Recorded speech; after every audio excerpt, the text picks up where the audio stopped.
अभी कुछ समय पहले एक म्यूचुअल फंड आया था एसबीआई की तरफ से जिसका नाम था SBI Nifty bank index fund. उसमें क्या था कि उसमें डिटेलिंग थी उन कंपनियों की जो कि बैंकिंग का काम करते हैं, यानी वो 10 भारत के सबसे बड़े बैंक, उनको आप लेंडिंग कंपनीज भी कह सकते हैं, ऐसे बैंक जो कि कर्ज देते हैं।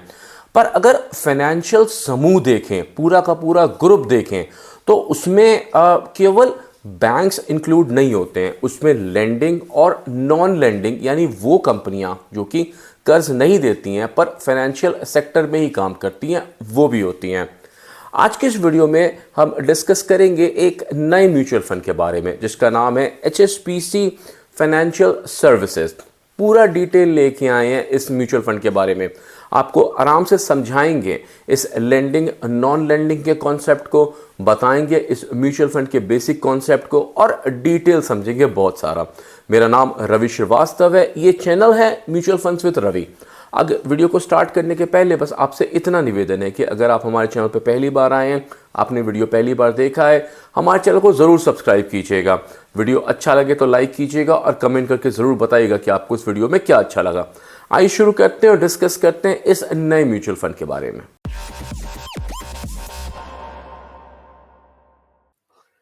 सबसे पहले लेंडिंग और नॉन लेंडिंग को समझते हैं। जो लेंडिंग बैंक्स होते हैं उनमें आपको स्टेबिलिटी ऑफ लीडर्स मिलेगा, स्ट्रेंथन्ड रेगुलेशंस मिलेगा और स्ट्रॉन्ग बैलेंस शीट मिलेगी। वहीं नॉन लेंडिंग की बात करेंगे तो हाई पोटेंशियल ग्रोथ मिलेगी, मार्केट एक्सपेंशन होगा और हाई रेट ऑफ इंटरेस्ट मिलेगा। एचएसबीसी फाइनेंशियल सर्विसेज फंड जो ये म्यूचुअल फंड है, ये कंबाइन करता है लेंडिंग और नॉन लेंडिंग बिजनेस को। इसीलिए ये डिफरेंट है उन म्यूचुअल फंड से जो कि बैंकिंग के ऊपर है। अगर सिर्फ बैंकिंग सेक्टर की बात करेंगे तो आप सिर्फ इस सेक्टर की ही बात कर रहे हैं जो कि लेंडिंग डोमेन में होगा, और जो नॉन लेंडिंग का जो पूरा प्रॉफिट है वो आप लूज कर रहे हैं, जबकि इस नए म्यूचुअल फंड में आपको दोनों का ही प्रॉफिट मिल सकता है।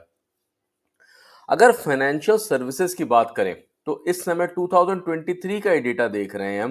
ये 2024 का डेटा अभी आया नहीं है। 2023 का डेटा जो इंडिया की जीडीपी है वो तकरीबन 3.4 ट्रिलियन के आसपास चल रही है। ये 2030 तक अपने आप को 2x कन्वर्ट करने की कैपेबिलिटी रखता है, यानी 7 ट्रिलियन। और 2047 की बात करें तो ये तकरीबन 30 ट्रिलियन के आसपास आने की कैपेबिलिटी रखता है।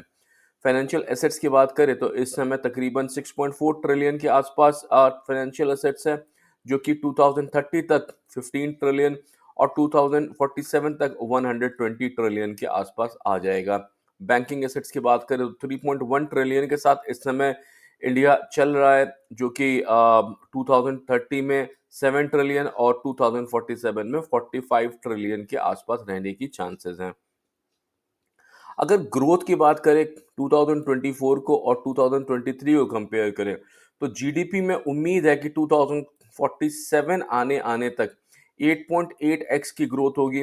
वही फाइनेंशियल एसेट्स में 18.8x की ग्रोथ और बैंकिंग एसेट्स में 14.5% की ग्रोथ दिखाई पड़ रही है। फाइनेंशियल सर्विसेज इतना इमेंस पोटेंशियल होल्ड करता है, उसका चार प्रमुख रीजन है। पहला, लो पेनिट्रेशन रेट। दूसरा, राइजिंग डिस्पोजेबल इनकम। जैसे हम जानते हैं कि हर वीडियो में हम बात तकरीबन करते ही हैं कि पर कैपिटा इनकम जिस तरह से बढ़ रहा है उस तरह से लोगों के पास डिस्पोजेबल इनकम इंक्रीज हो रही है, जो कि वो स्पेंड कर रहे हैं और जिससे कि अपनी लाइफस्टाइल को इम्प्रूव करने की कोशिश कर रहे हैं। साथ में रैपिड डिजिटलाइजेशन और फाइनेंशियल इंक्लूजन, इसमें ये चार प्रमुख कारण हैं फाइनेंशियल सर्विसेज के आगे बढ़ने के। अगर गवर्नमेंट की बात करें तो गवर्नमेंट भी बहुत सारे चीजें लेके आ रहा है, जिसके कारण आप देखिए डीपीआई 1.0 और डीपीआई 2.0, जिसमें कि इंडिया को ट्रांसफॉर्म किया जा रहा है, फाइनेंशियल ग्रोथ दिलाई जा रही है, जिसमें कि यूपीआई है, आधार है, जीएसटी है, डिजी लॉकर है। और दूसरी डीपीआई 2.0 की बात करें तो नेशनल हेल्थ स्टैक है या फिर नेशनल एग्री स्टैक है। ये गवर्नमेंट के इनिशिएटिव्स हैं। ये जो आने वाले इनिशिएटिव्स हैं ये हेल्प करेगा इंडिया को फाइनेंशियल लैंडस्केप में आगे बढ़ने में और अलग अलग चीजों में अच्छा परफॉर्म करने में। डिजिटल स्टैक ग्रोथ की बस अभी हम बात कर रहे हैं। तो डिजिटल स्टैक ग्रोथ में देखिए तकरीबन 138 करोड़ लोगों के पास इस समय आधार है।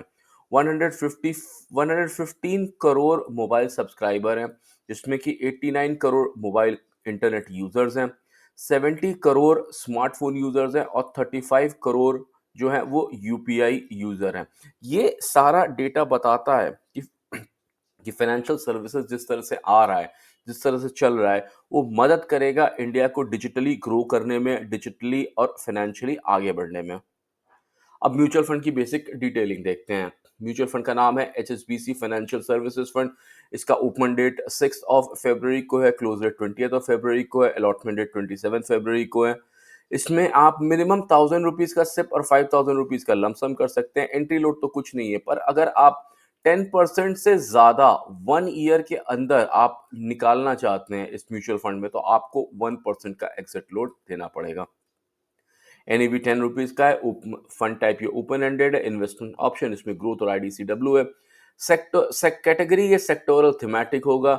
इन्वेस्टमेंट प्लान इसमें डायरेक्ट प्लान और रेगुलर प्लान होगा। बेंचमार्क यूज करेगा बीएससी फाइनेंशियल सर्विसेज, यानी बीएससी फाइनेंशियल सर्विसेज के अंदर जो भी कंपनी आएंगी उनमें से ही ये कंपनी सेलेक्ट करेगा। सुटेबल है उनके लिए जो कि एक हाई लेवल का रिस्क देखते हैं और लॉन्ग टाइम इन्वेस्टमेंट के लिए मार्केट में आए हैं। अब अगर इन्वेस्टमेंट ऑब्जेक्टिव देखें, तो जैसे हमने बात किया बीएससी फाइनेंशियल सर्विसेज, ये हम ज़्यादातर जो बात करते हैं उस पे बेंचमार्क एनएससी होता है। ये बीएससी यानी बॉम्बे स्टॉक एक्सचेंज है। बॉम्बे जिस तरह एनएससी बेंचमार्क्स क्रिएट करता है, वैसे ही बीएससी ने भी बेंचमार्क क्रिएट किया हुआ है। तो बीएससी का बेंचमार्क है BSc financial services total return index. ये इसी जो बेंचमार्क है उसमें आने वाली जितनी भी कंपनियां हैं उसको यूज करेगा और उसमें इन्वेस्ट करेगा। ध्यान रखिएगा ये कोई इंडेक्स फंड नहीं है। अगर इंडेक्स फंड नहीं है तो इसका मतलब है कि उनमें ज़रूरी नहीं है कि जितना वेटेज दिया जाएगा उतना ही स्पेंड करेगा। इसका जो यूनिवर्स होगा, जो कंपनी की सिलेक्शन होगी, वो बीएससी फाइनेंशियल सर्विसेज से होगी। इन्वेस्टमेंट स्ट्रेटजीज क्या है इसकी? तो यहाँ पे एक बार देख लेते हैं कि कौन-कौन सी कंपनी में कैसी-कैसी कंपनियों में ये इन्वेस्ट करना चाहता है। तो सबसे पहले जो एम है इसका वो है जनरेट करना long term capital appreciation invest करके फाइनेंशियल सर्विसेज के अंदर। क्योंकि ये इंडेक्स फंड नहीं है इसलिए जानना ज़रूरी है कि इन्वेस्टमेंट स्ट्रेटजीज क्या हैं। तो सबसे पहले तो ये बैंक्स और नॉन बैंकिंग फाइनेंशियल इंस्टीट्यूशन में इन्वेस्ट करेगा। उसके बाद स्टॉक ब्रोकिंग और एलाइड एंटिटीज में, एसेट मैनेजमेंट में, डिपॉजिटरीज में, क्रेडिट रेटिंग एजेंसीज में, क्लियरिंग हाउसेस में और दूसरी तरह के इंटरमीडिएटरीज में स्पेंड करेगा। उसके बाद फाइनेंशियल टेक्नोलॉजी जिसमें फिनटेक आएगा, exchange data platform, investment banking, wealth management, distribution of financial goods and products, insurance companies जिसमें जनरल और लाइफ इंश्योरेंस के अंदर ये इन्वेस्ट करेगा, माइक्रो फाइनेंसिंग, हाउस फाइनेंसिंग और पेमेंट कंपनीज में, और कंपनीज जो इंगेज कर रही हैं इन फाइनेंशियल सर्विसेज सेक्टर में बाय एएमएफआई और सेबी के थ्रू, उनमें भी ये इन्वेस्ट करेगा। तो ये सारा ही कुछ होगा जिसमें कि ये जो म्यूचुअल फंड है वो इन्वेस्ट करेगा। यानी टोटल आपका जो फाइनेंशियल का टारगेट है कि आप एक फाइनेंशियल डोमेन में इन्वेस्ट करना चाहते हैं, ये म्यूचुअल फंड केपेबल है उन सारे फाइनेंशियल डोमेन्स को पूरा करने में। अगर एसेट एलोकेशन देखें तो 80% से 100% तक का पैसा ये इक्विटीज और इक्विटीज रिलेटेड इंस्ट्रूमेंट्स में ही खर्च करना चाहता है। ऐसे कंपनियों में लगाना चाहता है जो फाइनेंशियल सर्विसेज में आती हैं। उसके अलावा भी ये 0 to 20% का पैसा दूसरी कंपनी में लगाएगा।